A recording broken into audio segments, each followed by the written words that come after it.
Hi, I'm Matt, alcoholic. Yeah. First thing I want to do is draw your attention to the third annual Down and Out Men's Retreat. This is October 24th through 26th at the Walla Walla University Marine Biology Research Center. And the leader this year is Marty J. from Richmond, BC. It's a retreat that was originally started by Kenny Down, who was my sponsor at the time. Kenny has passed away, and we keep that retreat going kind of in his memory. It's a good time. So if anybody has some time off at the end of October, there's a information here to be able to sign up and take a look at that. So my sobriety date is December 4th of 1987. And I come from a very long line of alcoholics. You just see alcoholic traced back on both sides of my family. Both my parents are alcoholics, and there's lots of alcoholism in the family. And in that, I've been lucky enough to be able to do some research as part of my job and some research in AA. And for people who have the genetic component of alcoholism, the research shows that we're just like Dr. Silkworth said we were. We get restless, irritable, discontented, and that shows up sometime between like 9 years old and 11 years old. Doesn't mean people are drinking alcoholic or whatever, but something's a little haywire. Something's a little haywire, and something was definitely haywire with me. I was a good kid. I was a good student. I was all that good stuff, and then it just started going off. And I would think people were talking about me, and I'd jump and I'd start beating on them, and that's how it looked. And that's how it looked until right around 11, I was able to, get some relief. And at the time, the relief was herbal, because we had a distribution mechanism for that for my age group. Alcohol was a little harder to do a distribution for that in my age group. So, and what happened is, my mother being, my parents had split up by that time. My mother being a really good, firm alcoholic by this point, kind of moved up. We were living in Orange County, California, and she kind of moved up to LA with her boyfriend and would give my brother and I money to be able to buy food, right, as to be able to stock the fridge during the week. And the thing is that, you can be crafty with that, right? So you can, okay, we figured out the cheapest possible food that we could keep ourselves sustained with so that we could use most of that money in that distribution system, all right? And so, that starts like about 11, it's moving on. And then, as soon as you get older, then I was able to kind of get into the high school system and be able to actually start having access to more stuff. But what really happened was that when I was 15, I was able to go to England to play soccer. And when I got there, I was amazed to find out I could walk into a pub and just order alcohol. And they never asked me to card me. They never asked me how old I was. It was never a thing. So I could walk in and just order alcohol. And that's what I did. I played soccer during the day and I drank at night. One of the family that I was staying with, one of the basically got back to them that the rumor were that the Yanks staying with them had hollow legs, right? And I guess that means that you can drink forever, right? And that's what I was doing. And I was sponsored, so I had money, and I was basically just drinking every night. When I got back to America, at that point, school was done, right? I tried to go, and there was just no way. So basically, of my sophomore year, I failed out of school. And what happened was so at that point, my mother kind of figured out, okay, this isn't really a healthy thing. So she moved me up to where she was. When that happened, I was able to forge my information for my courses that I was supposed to be in right then. They gave me a piece of paper that I was supposed to take to all my teachers and have them fill it out. And I just filled it out myself. And, took it to the next school. And it was funny because in one, I didn't want to make it look too bad. So in one of the classes, I said I was getting a D. And I thought that would be good because it's still passing, right? And when I got to the class, the teacher's like, I don't know if you can pass my class if you're coming in with a D. And I was like, dang, man. I should have said a C, but I did end up passing the class because I did not have the distribution center there, right? I didn't know anybody. I didn't know anything. It was kind of the end of the school. It was, coming up to the end of the school year. So like for a couple months, I was actually okay because I didn't have access to anything. But then very quickly that changed. And then again, at that point I was failing. I failed out again. So I ended up being a high school dropout. And from the time that I was, roughly 17 through the time that I actually was probably 25, during that time, I had my name on a lease or a rental agreement for one period of 6 months. And that's it. So I was scrambling around, like basically being homeless. And I did get, now I will say this. What happened was there was one period of time in there where somebody, and actually it was funny because they were coming up to Seattle to scout bands. And they had this little house and they needed somebody to take it over real quick. And I said, oh, I'll take it over. I'll do that. Because I had no way I was going to be able to pay the rent. No way I was going to be able to do that. But I knew I could stay there for a certain period of time until somebody came to kick me out. And I moved in there, and what happened is really quickly afterwards, my brother got a hold of me and said that his marriage is failing, and could he come stay with me? And he had a job, and I'm like, great, he's going to be able to pay the rent. That's good, right? And he moved in, but we were both just straight alcoholics, and he moved in, and he had some money. I had a little kind of job at the time.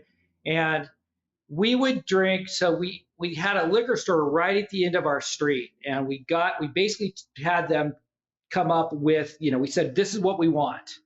Every day we'll come pick it up. And it was a case of beer and a fifth of Jack Daniels.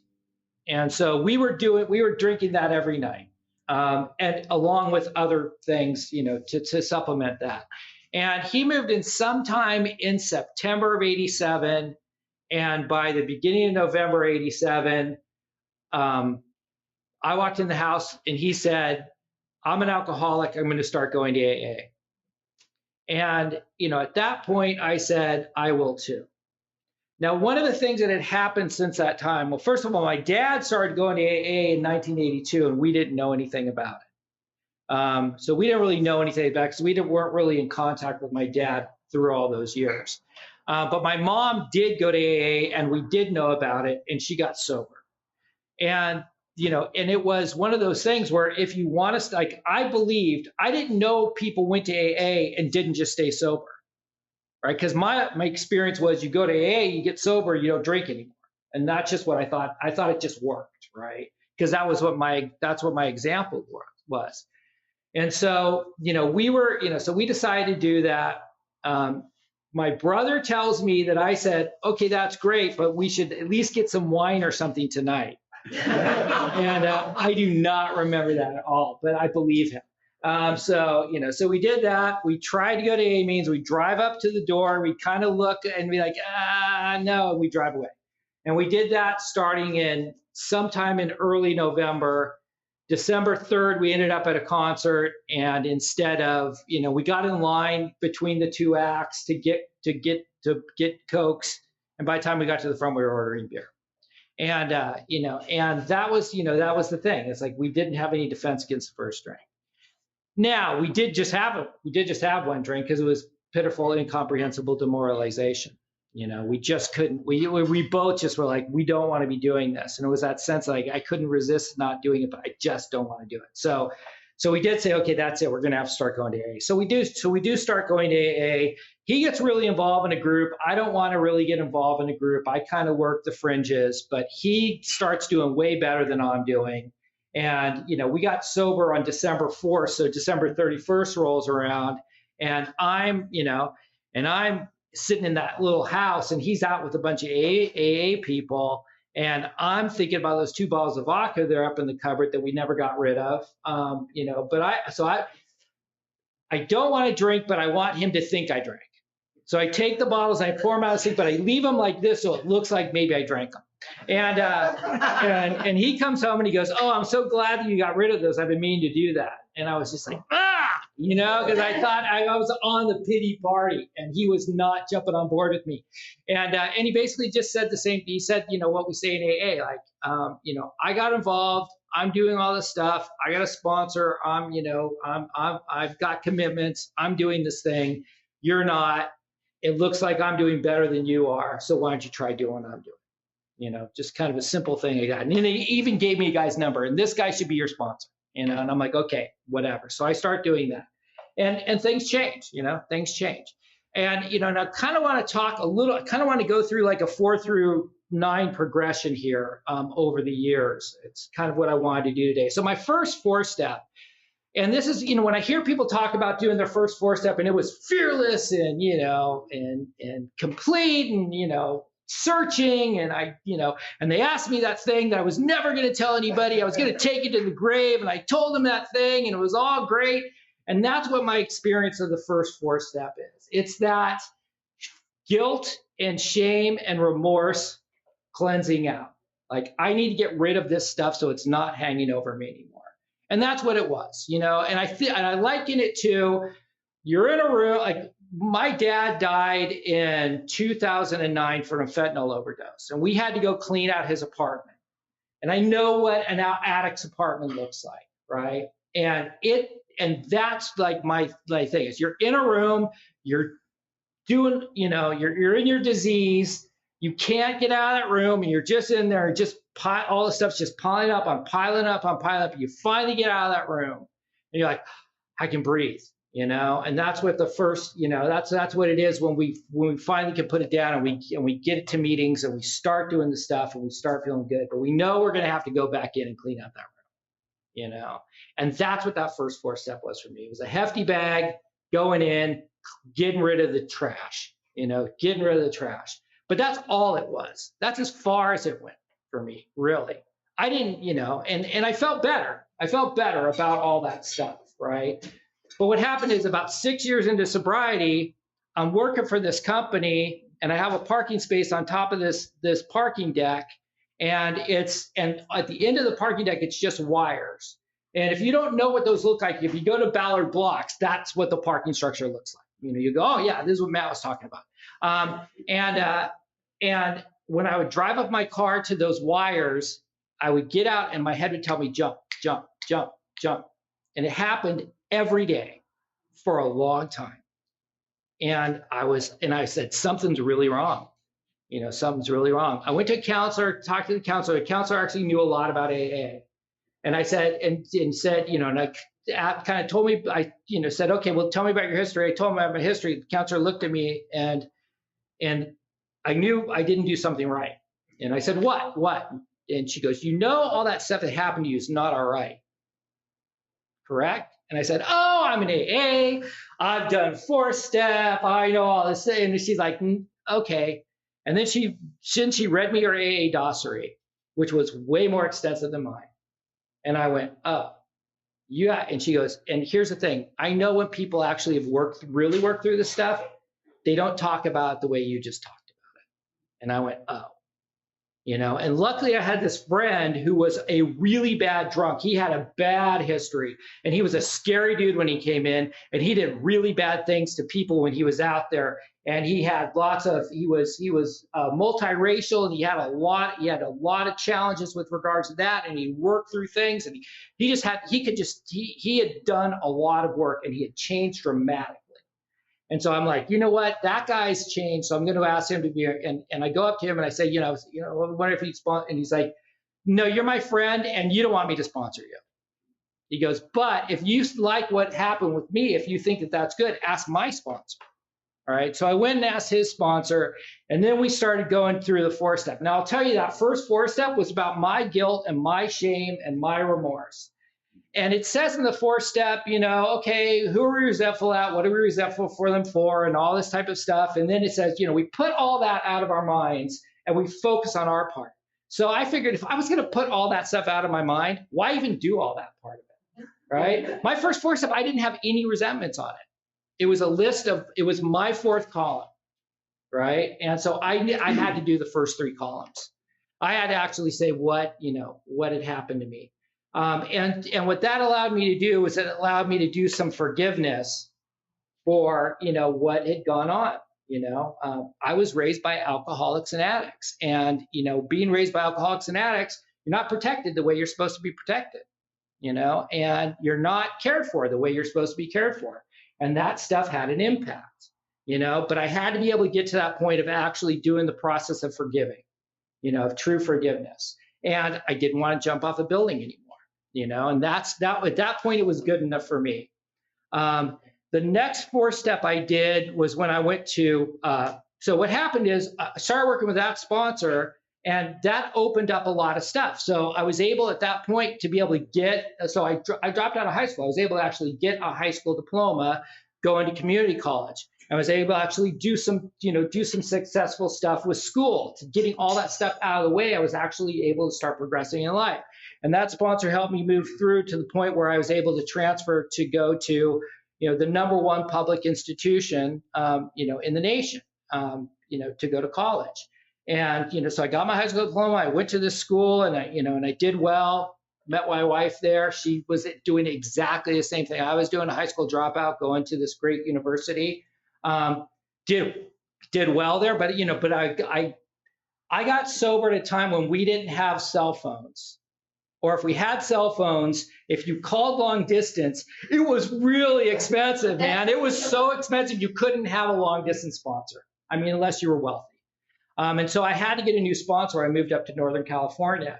And I got this guy to be my sponsor, and I did another 4-step with him. And one of the things in that 4-step was I was kind of whining that my parents didn't pay for my college, right? And, and I read the 4th, did my 5th step with him, and he looked at me, he goes, wait, how old are you? And I told him and he goes, oh yeah, that's what I thought. And I was like, oh yes, I'm acting like a little kid. I'm mature enough. I've had a job, and I actually was at that school. I had negotiated a situation with my prior company to actually get paid while I was going to that school. Like, I didn't need the money right then, right? And, and so again, I had to then go, okay, yes, I need to also, understand I need to start taking some responsibility for my life. And that's kind of what that 4-step was. Then I, ended up going to grad school, and, in grad school, I did a dissertation on Alcoholics Anonymous in spirituality, negotiating spiritual tensions in Alcoholics Anonymous, and put together focus groups of members and had them talk about their experience with spirituality and kind of negotiating those different tensions. And people would, and there was like some really insightful stuff that came out of that. And, and people really got, a lot out of the process. And, and I found, some interesting things. The most interesting I think I found were people who felt like for some reason their religion was fair game to be attacked in meetings of Alcoholics Anonymous. They came from certain religious backgrounds, and that was a background that it was okay for somebody to talk really poorly about their religion in Alcoholics Anonymous. And, and I went, oh yeah, that's probably not something that we should be doing. Even if it's our history of being there, it's probably best not to be naming people's religions when we're talking about our experience and our bad experiences. In regards to that. And, and it was really good. And I felt really connected to AA or whatever, but like I did not have a functional sponsor relationship through that whole time. I didn't have a functional sponsor relationship when I took my first job out of grad school. I took my first job out of grad school in a place called Big Rapids, Michigan. And in Big Rapids, Michigan, they have a meeting, and it's on Cheryl's front porch.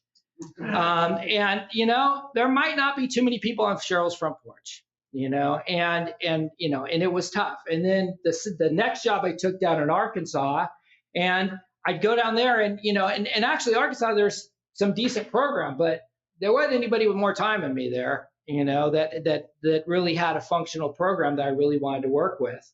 And so I didn't have a functional relationship with the sponsor there, and until I got to Seattle, right? Until I got to Seattle. Now, that's a lot of time of being your own sponsor and not doing any of these, not doing a 4-step, not doing a 5th step, not doing 4 through 9, right?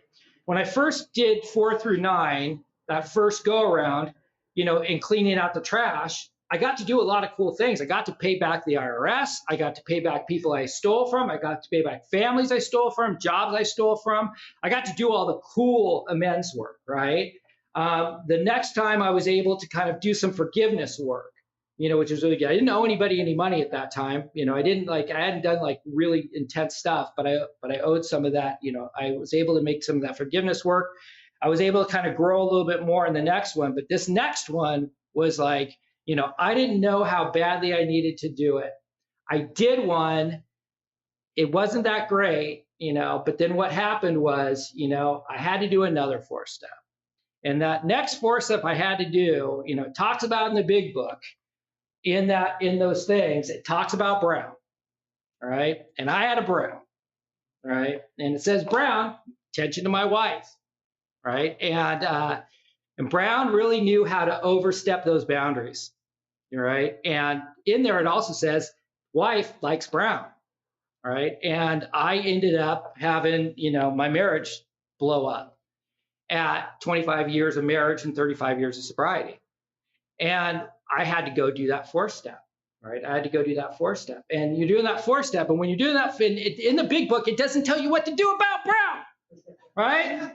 You're like, Brown? I'm pissed at Brown, right? I don't like what Brown did. I don't like what Brown did. And this is how it affected me. All of that. What do you do after that? It says, okay, we go back and we look at the situation differently, but it doesn't tell me how I'm supposed to look at Brown, right? Now, I can decide that Brown is spiritually sick. I can say, oh, Brown's spiritually sick. I should look at that person and think of them as a sick friend. And you know what? I don't think Brown thinks they're spiritually sick. And you know what? And as I looked at it, I went, well, I don't think I can stop there. I can't stop if Brown is spiritually sick, and I said, I better look at my part. And in looking at my part, I'm like, oh, you know what? I need to do this thing again, going all the way back to day one. Because the first time I did my 4-step, I ignored the resentments. I ignored the stuff that happened to me. The second time I did my 4-step, I said, okay, I forgive. The third time I did my 4-step, I'm like, you know what? I better grow up. I'm not a little kid anymore. I shouldn't treat those people like I'm still supposed to be dependent upon them. That last 4-step I did, I had to go, you know what? I have been teaching the impact of dysfunctional parenting in my courses and in my research for 25 years.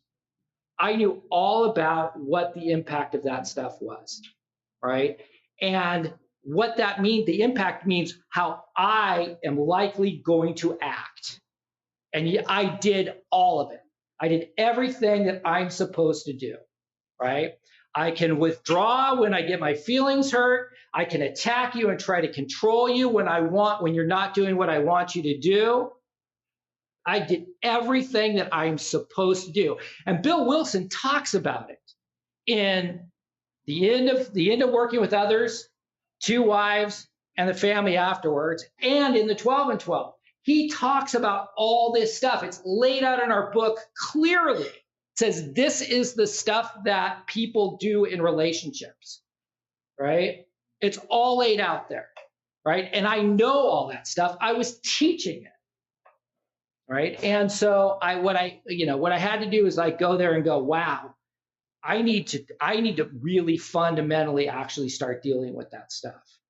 Right. And in the way Bill Wilson talks about the stuff I was doing, it's sister program stuff, right?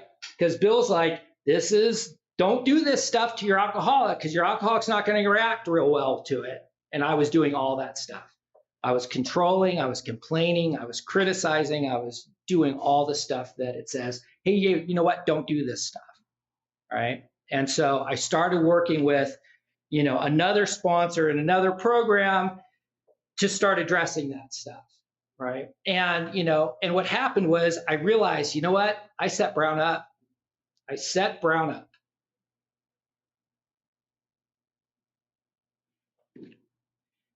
And I set Brown up to be hurt. I set Brown up to be hurt. I did that work, and what happened is my wife saw me change and started coming back towards me. We were apart for over a year, and we filed for divorce during that time, and then we ended up saying, you know what, let's reconcile, and we ended up, basically filing to have, the divorce dismissed. Yes. And, and now, and now we're together and we're kind of having this experience of having a new love affair, 4 through 9 works. It works all the way down the line. It works when you're walking in the door, that first couple of years where like life is amazing.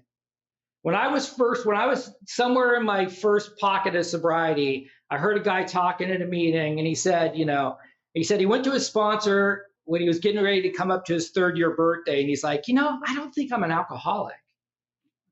And his sponsor's like, oh, okay. He goes, well, why don't you do this? Why don't you go to meetings for a week and count the 3-year birthdays? Right. And he's going to meetings like, a bunch of 1 years, some 2 years, no 3 years, there's 5 years, 6 years, or whatever. And he's like, all week long, he doesn't see one 3-year birthday. He goes back to his sponsor. He's like, what's up? He's like, everybody gets well in their 2nd year, and that first couple years, man, stuff gets good, right? So the first 4-step does that, right? Later on, you hear a lot of people, when I was turning 6, I talked at a meeting and I had people come up to me and say, I drank it 6 years. I drank it 6 years. I drank it 6 years. Now, I think they were warning me, dude, you're going to drink, right? I didn't know that was the case. I thought I was like, had something great to share to them, but I think they were all looking at me like, ooh, you better watch it, right? And, but working the program again at that point did a different thing for me, right? And then working on the program later on did a whole different thing. And then at the end, it's been just as revolutionary as it was the first 4-step I did. And it's 4 through 9. It's not just, write it down. It's like do some work afterwards, right? And whatever the work is, whatever the work is called for, but it never stops working, which is the amazing, magical thing about this program. This program it's not a one shot, It always works, and it continues to work through our entire lives. My sponsor reminded me not that long ago. He said, you have more time than Bill Wilson ever had. Bill Wilson didn't get to work this last round of steps. He could have used it. He could have used the steps I just worked. And if you read his stuff, you see it. I'm working with Stepping Stones right now on doing some research, and what they're going to send me is all the correspondence that Bill and Lois sent to other people about their marriage, and there's some ugly stuff in there, because they were struggling. They struggled, they struggled so hard they had to work both of these programs. They had to develop both of these programs and work them, but it's a hard road when you're dealing with the damage that we deal with. And so I appreciate you all being here, especially some of my friends that came tonight. So we have a good amount of people in the room, and I hope everyone stays sober and has a great weekend. Thank you.